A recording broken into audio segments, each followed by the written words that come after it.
Yéndonos un poco al tema de la educación, pues efectivamente se ha hecho digamos, la propuesta o se ha tomado la decisión de desarrollar un lapso escolar a través del uso de las tecnologías, y en Venezuela quedamos nuevamente, digamos, impresionados en la ligereza de repente con que este tipo de decisiones se manifiesta, porque tú dices en qué población tú estás pensando realmente que esto vaya a suceder. O sea, ¿cuál es la viabilidad efectivamente de que esto vaya a suceder? Entonces, nuevamente es muy duro, Igor, porque realmente es muy duro ver cómo nos ha tocado vivir una realidad tan fuerte donde la población infantil es tan afectada. Fíjate tú, con las restricciones de movilización, la libre circulación, el derecho a la salud, el tema de los inmigrantes, el tema de la educación, porque entonces ahora no es solamente tener a los niños confinados y encerrados, sino que la mayoría de esos niños, ¿cuál es la situación que está viviendo en su hogar? Porque a lo mejor ir al colegio representa uno de los momentos de esparcimiento, por supuesto, más importantes, más relevantes de su día a día, el compartir, el estar con sus pares, y uno puede entender que la situación de la pandemia mundial pues lleva a esta decisión, pero tenemos una situación en Venezuela donde ni siquiera, tenemos que hablar es de la mayoría de los hogares del país donde no tienen las condiciones para permanecer esos niños en ese confinamiento en sus casas, sin acceso a internet, sin luz, sin los servicios básicos garantizados. Entonces, a mí me preocupa ahora porque yo pienso y yo digo, ¿y ahora quién va a responder por la salud física, psicoemocional y mental de esos niños también? Porque van a haber organismos e instituciones, perdón, que vayan a poder prestar este tipo de atención y vayan a poder atender esta situación, porque eso es una situación que viene, porque va a haber una situación post pandemia, porque a lo mejor no se trata solamente del lapso escolar que los niños van a desarrollar en la casa, porque seguramente en algún momento habrá la posibilidad de nivelarlo, sino que esto va a traer unas secuelas que en el área de la salud sabemos también que van a tener las consecuencias, como es el área emocional y mental, pues. Sí, sí, yo creo que sí, yo creo que así como te decía, de que como que nadie habla de los discapacitados. De que una vez yo hice un viaje con mi esposa y mi hija y, y nos damos cuenta, mi hija se fracturó la clavícula, entonces andaba con una cosa, ¿cómo se llama? Andaba con el brazo inmóvil. Y en el viaje nos dimos cuenta que los niños son invisibles. Todo el mundo choca con los niños. Cuando tú llevas a tu niño de la mano en las calles, todo el mundo, la gente evita chocar contigo, pero se lleva por delante el hijo tuyo. Sí. Yo creo que está pasando algo parecido con la pandemia, ¿no? Yo creo que la gente está muy pendiente de qué pasa con los adultos, con la gente, bueno, ese sector de la sociedad económicamente activa, ¿no? Pero la gente se olvida de los niños. Mira, una de las actividades que yo hago, y llevo muchos años haciendo, llevo como 20 años, así que desde que soy adolescente, pues tampoco soy tan viejo, ¿no? Haciendo esto es dictar talleres de negociación a Sí. través del modelo de negociación de la Universidad de Harvard, etcétera. Y yo siempre le digo a la gente, miren, señores, esto es un taller, esto no es una clase, porque yo parto del principio, como buen taller, de que muchacho aburrido no aprende. Ahora, yo voy a aplicar ese símil del muchacho aburrido no aprende a los muchachos en esta época de pandemia. Debe ser otra cosa, cuando mi hija entró al colegio donde está estudiando, yo me acuerdo que yo me reuní con el director y yo le dije al director, mire, yo no sé, porque si tú eres el mejor colegio, eres el mejor colegio, eso es muy subjetivo, el mejor colegio es donde mi hija se afecta, ¿no? Ese es el mejor colegio, ¿no? Más allá del tema de la educación, de las materias. Para mí una de las variables es mi hija, el mejor colegio donde mi hija se afecta.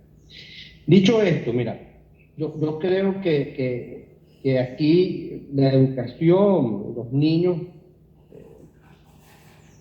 son los más afectados y en esta pandemia, y una vez que culmine esta pandemia, seguirán estando muy afectados. Sí. Por problemas, no por el... Y otra cosa que te quiero decir, mira, aquí nadie está preparado, porque esto es un cisne negro, Carolina. Esta pandemia es un cisne negro. Y como un cisne negro, es un fenómeno a lo cual ni nadie pensaba, ni nadie estaba preparado, absolutamente nada. Y no hizo todo racional de repente. Pero para nosotros los adultos, una pandemia es un cisne negro. Pero para los niños, es decir, a los adultos, un cisne negro es para que suceda o determinar un cisne negro, oye, hay muchas variables que determinar. Por eso que, como por ejemplo lo que ha pasado con esta pandemia, porque considerar un cisne negro. Pero para los niños, Carolina, muchas de las cosas que le pasan en la vida es un cisne negro. Yo te voy a poner un ejemplo. Para ti, para mí, para los amigos que nos están escuchando, la muerte de un familiar es algo esperado. Para un niño, la muerte de un familiar es algo imposible que pase. Y un familiar cercano.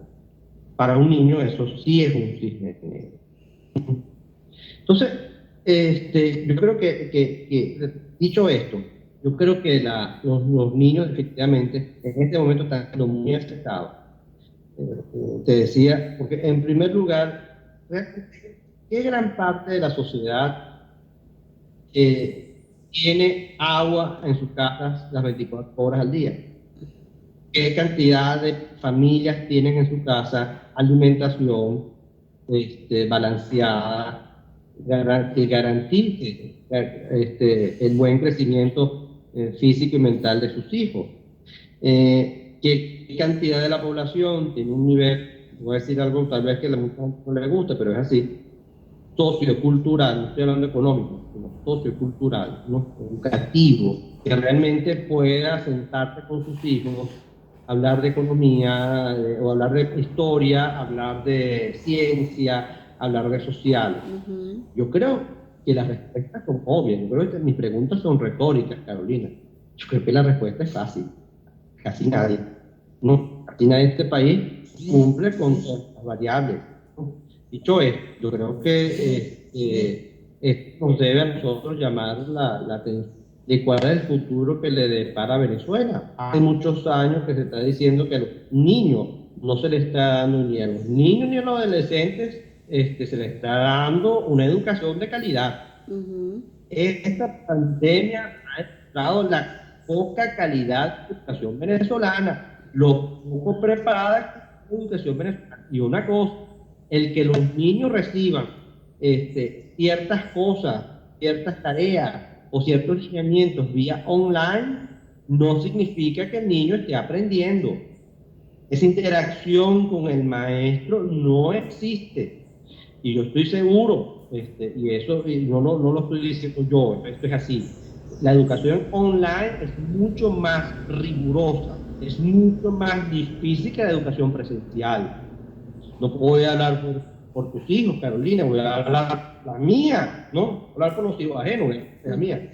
Cuando la hija me dice, estudia, por ejemplo, yo qué sé, ¿no? La historia de Venezuela, un capítulo, por ejemplo, el 19 de abril. Bueno, en el salón de clase la maestra hace una explicación. Aquí le mandan, le dicen, léete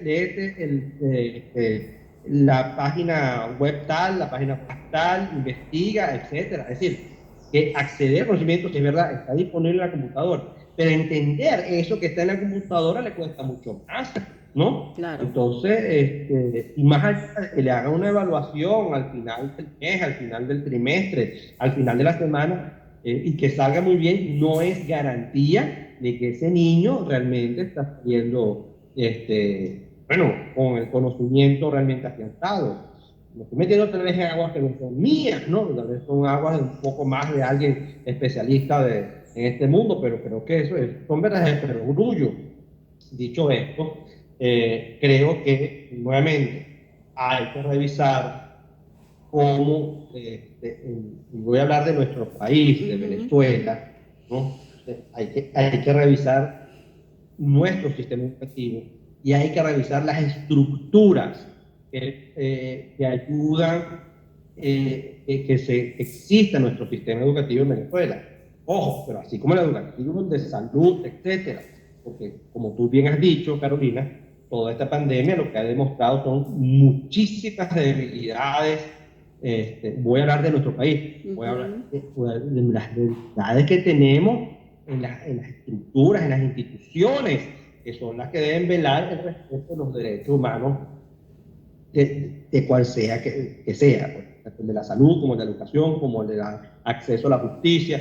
Hay que revisarlo, que nos damos cuenta que no tenemos la capacidad, nos damos cuenta que las estructuras no existen, ¿no? Nos damos cuenta que los experimentos, como buenos experimentos, a veces salen bien y a veces salen mal.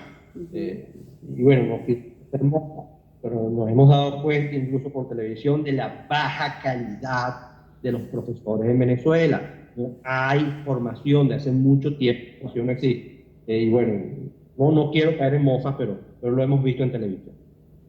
Sí, Igor, lamentablemente es así.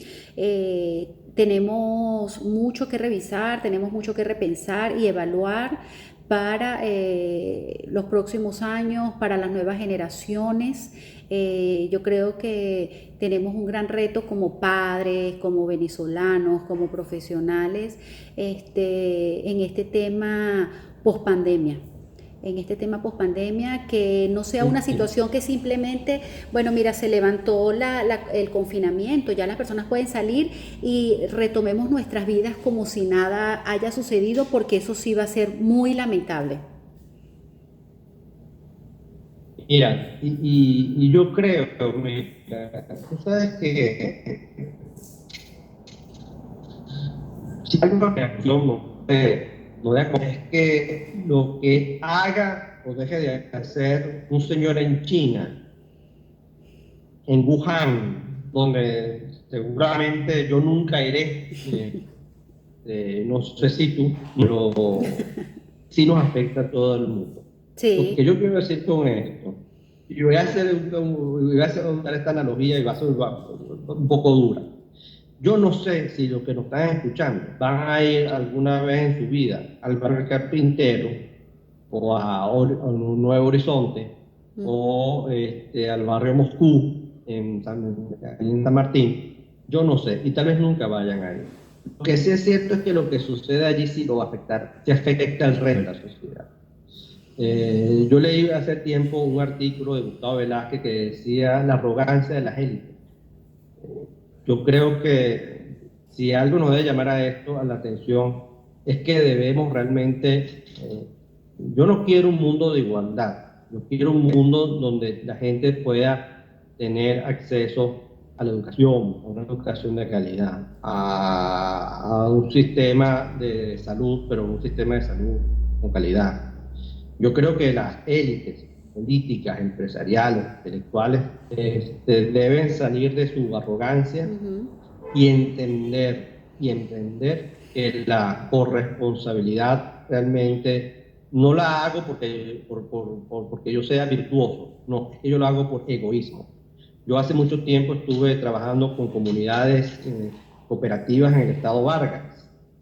Yo les decía a ellos que yo quería para ellos, para sus hijos, lo mejor de lo mejor, que yo quería que ellos realmente crecieran intelectualmente, crecieran no solamente intelectualmente, sino como ciudadanos, lo que representa ser un ciudadano, que tuviesen las mejores oportunidades.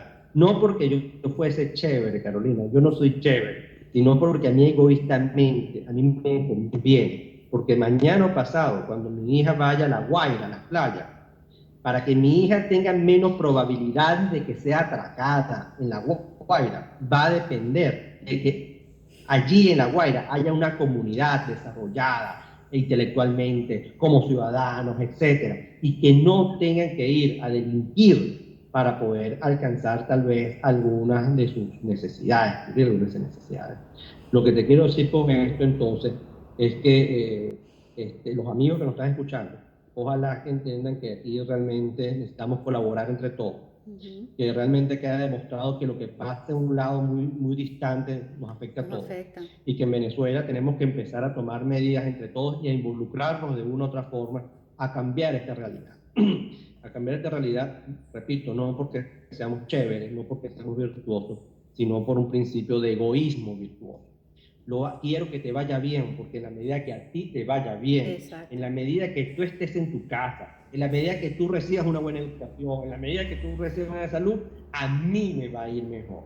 Entonces, bueno, yo con esto, sí, quiero agradecerte, Carolina, y llamar la atención a todos nosotros y entender que no solamente es gozar y disfrutar de los derechos humanos, sino que hay que garantizar de que todos gocemos y disfrutemos de los derechos humanos.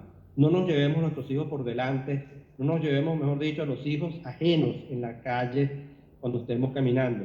No nos gustan que choquen con nuestros hijos cuando estamos caminando en la calle, no choquemos con los hijos de los demás en la calle. No nos llevemos los demás por los cachos, como dicen por allí.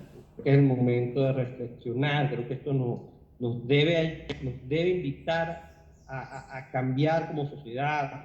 En Estados Unidos, después de la crisis del 2008-2009, la gente decía, oye, qué importante es ahorrar, qué importante es el ahorro, tenemos que cambiar nuestros sistemas de consumo. Y la realidad fue que eso duró mientras duró la crisis. Después que pasó la crisis, ya, bueno, la gente se olvidó de eso y date cuenta del gran problema que está viviendo Estados Unidos. Sí. En Nueva York, la tasa de suicidio aumentó el doble. ¿Okay? Y por razones como esa. Entonces nos damos cuenta de que ojalá, de que, como dijo el Papa y como dijeron en la homilía durante el Domingo de Ramos, ojalá que esto nos llame la atención a todos nosotros y que mientras estamos allí exhortos en la gran obra que es la evolución tecnológica, el consumo y todo esto, que es muy bueno, no estoy diciendo que sea malo, pero mientras estemos exhortos tal vez no estamos dando cuenta que estamos cada vez más cerca del precipicio.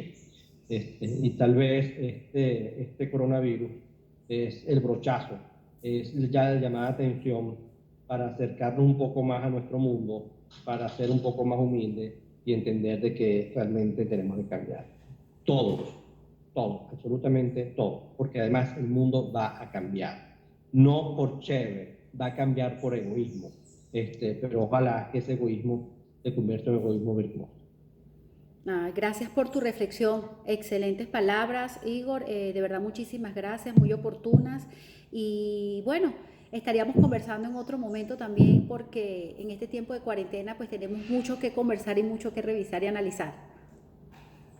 Claro que sí. Muchísimas gracias, Carolina, y todo lo mejor. Mucho éxito. Y a quedarse en su casa.